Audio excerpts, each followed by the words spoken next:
At night, Wuhan never truly slept. The city streets were alive with movement, bicycles, buses, and pedestrians flowing through the glowing urban landscape. Lights reflected off wet pavement, and the sounds of a city in motion filled the air. Most people felt safe in this constant motion. Danger was something distant, something that happened somewhere else. But in the late 1990s, that sense of security began to change. Between 1999 and 2001, a series of crimes started unsettling Wuhan. Women walking alone after dark began disappearing. Later, their bodies were discovered in quiet, often overlooked places, stairwells, alleyways, and streets with little traffic. At first, the cases seemed unrelated. They happened in different neighborhoods, at different times, with no clear connection. Police investigated each incident individually, unaware that they were observing pieces of a much larger pattern. Then, something emerged that caught the city's attention. Many of the victims were wearing red. In Chinese culture, red is a color of luck, celebration, and happiness. To think that it might be connected, even indirectly, to danger created a sense of unease that spread throughout the city. Rumors circulated quickly, faster than any official statements. Parents warned daughters not to walk alone, friends avoided quiet streets. Women began reconsidering what they wore, and the simple act of wearing red became a source of fear. Life, once ordinary, began to feel unpredictable. The man responsible for these crimes was Duan Guoqing. Born in 1973 in Wuhan, Duan lived an ordinary life that would not have drawn attention. He was quiet, reserved, and largely invisible in the busy city. Neighbors knew little about him. To the outside world, he blended seamlessly into the urban landscape. Yet beneath this ordinary exterior was a man harboring intense resentment. Investigators later described him as socially isolated, frustrated, and hostile. Over time, these feelings escalated into criminal behavior. He committed not only the disappearances of women, but also robberies. While money was sometimes taken, it appeared to be a secondary motivation. Control, tension, and opportunity seemed to guide his actions more than financial gain.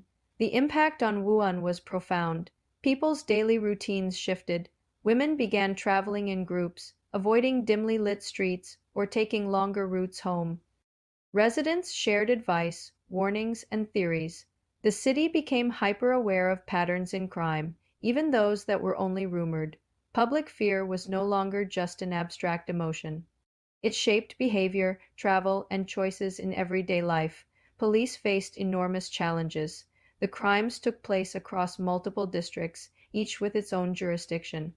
Communication between departments was slow, and connecting the dots between incidents required careful coordination. Investigators worked tirelessly to identify patterns, relying on witness reports, crime scene analysis, and any detail that could help track the culprit. The challenge was not only finding the person responsible, but also restoring a sense of safety to the city. A crucial turning point came through careful analysis of physical evidence. Investigators noticed shoe prints at multiple locations, a detail that at first seemed minor. But as they compared these impressions side by side, they realized they were looking at a single source. These traces provided the first real connection between the seemingly isolated incidents. Following this lead, authorities narrowed their search to a hotel in Wuhan. Inside, they discovered Duan Guoqing. His arrest on August 15, 2001, ended a period of uncertainty and fear that had lasted nearly 2 years. The investigation revealed that he had been responsible for the deaths of 13 women. While the arrest brought relief to the city, it also brought reflection. Families of the victims had endured months of anxiety, grief, and unanswered questions. The public realized the impact of fear itself, how rumors, uncertainty, and patterns can shape behavior, even when the details are not fully understood. In 2003, Duan Guoqing was convicted of multiple counts of murder and robbery. He was sentenced to death under Chinese law, bringing legal closure to the case. But the social and psychological effects remained. Wuhan had learned that safety is fragile and that communities must remain vigilant. The red dress murders also prompted changes in policing and public awareness. The case highlighted the importance of coordination across districts, rapid sharing of information, and careful attention to patterns in criminal behavior. It became a case study for law enforcement, demonstrating how seemingly small details, a color, a pattern, or a trace left behind, can make all the difference in solving complex crimes. Years later, Wuhan returned to normal. The streets grew crowded again, neon lights flickered as usual, and life resumed its rhythm. Red returned to its traditional meaning of celebration and good fortune. But the story of these events continues to hold lessons. Behind every statistic was a life lived, behind every warning was a family forever changed, and behind every rumor, a city learning to balance fear with caution. The red dress murders remain a reminder that ordinary life can shift unexpectedly, that vigilance matters, and that the impact of crime extends far beyond the moment it occurs. Stories like these endure not only because of the crimes themselves, but because of the resilience of the communities affected and the lessons they teach us about safety, awareness, and humanity.